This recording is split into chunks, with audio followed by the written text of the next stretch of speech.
পাৰ্লামেণ্টত এবাৰ চিন্তিত বিজেপি লোকসভা নিৰ্বাচনৰ চতুৰ্থ পৰ্যায়ৰ ভোট গ্ৰহণতো দেশত হ্ৰাস পালে ভোটদানৰ হাৰ নিম্নগামী হোৱাক লৈ দুশ্চিন্তা বাঢ়িছে শাসকীয় দল বিজেপি সোমবাৰে ৯৬খন আসনৰ বাবে সম্পন্ন হয় লোকসভাৰ চতুৰ্থ পৰ্যায়ৰ ভোট গ্ৰহণ চতুৰ্থ পৰ্যায়ত ভোটদান হয় ৬২.৩১%।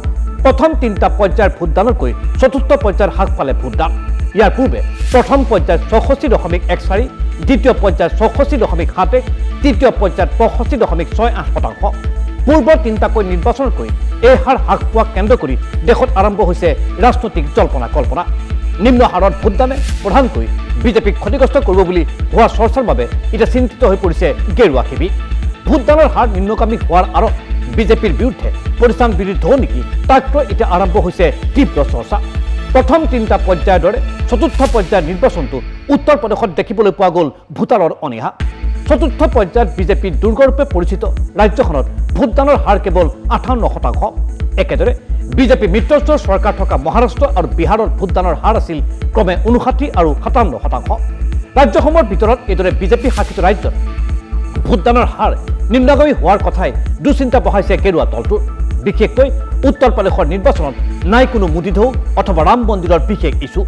দেশৰ নিৰ্বাচনত ক্ৰমাৎ মোদী ঢৌ নোহোৱা কথাই অশনি সংকেত কঢ়িয়াই আনিছে ভাৰতীয় জনতা পাৰ্টীলৈ। এনে প্ৰেক্ষাপটত বিজেপিৰ ৪০০খন আসন লাভৰ লক্ষ্য অলিক কল্পনা আখ্যা দিছে ৰাজনৈতিক বিশেষজ্ঞই।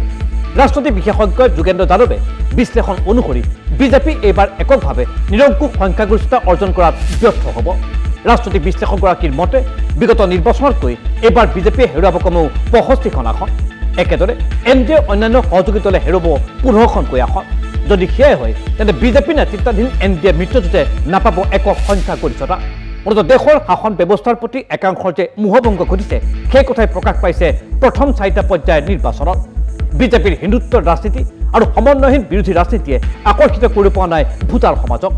নিৰ্বাচনী সভাসমূহত বিজেপি নেতাৰ মুখত নাই কোনো বিকাশৰ শ্লোগান আৰু উন্নয়নৰ এজেণ্ডা। কেৱল বিৰোধীক আক্ৰমণ কৰিয়েই ভোটাৰৰ মন জয় কৰাৰ চেষ্টা চলাইছে শাসকীয় দলটোৱে। ঠায়ে ঠায়ে প্ৰবল পৰিস্থান বিৰুদ্ধৰ সন্মুখীন হৈছে ভাৰতীয় জনতা পাৰ্টি। পৰিস্থান বিৰুদ্ধৰ বাবেও একাংশ বিজেপি শাসিত ৰাজ্যত ভোটাৰৰ মাজত দেখিবলৈ পোৱা গৈছে তীব্ৰ অনীহা। নিৰ্বাচনৰ এমাহ পূৰ্বে দেশৰ নিৰ্বাচনী ফলাফলক লৈ এক প্ৰকাৰ নিশ্চিত আছিল ৰাজনৈতিক বিশেষজ্ঞসকল। কিন্তু ৪টা পৰ্যায়ৰ নিৰ্বাচনৰ পাছতেই এতিয়া যেন সলনি হৈছে দেশৰ ৰাজনৈতিক দৃশ্যপট। তাৰে ইংগিত দেখিবলৈ পোৱা গৈছে প্ৰথম ৪টা পৰ্যায়ৰ নিৰ্বাচনত।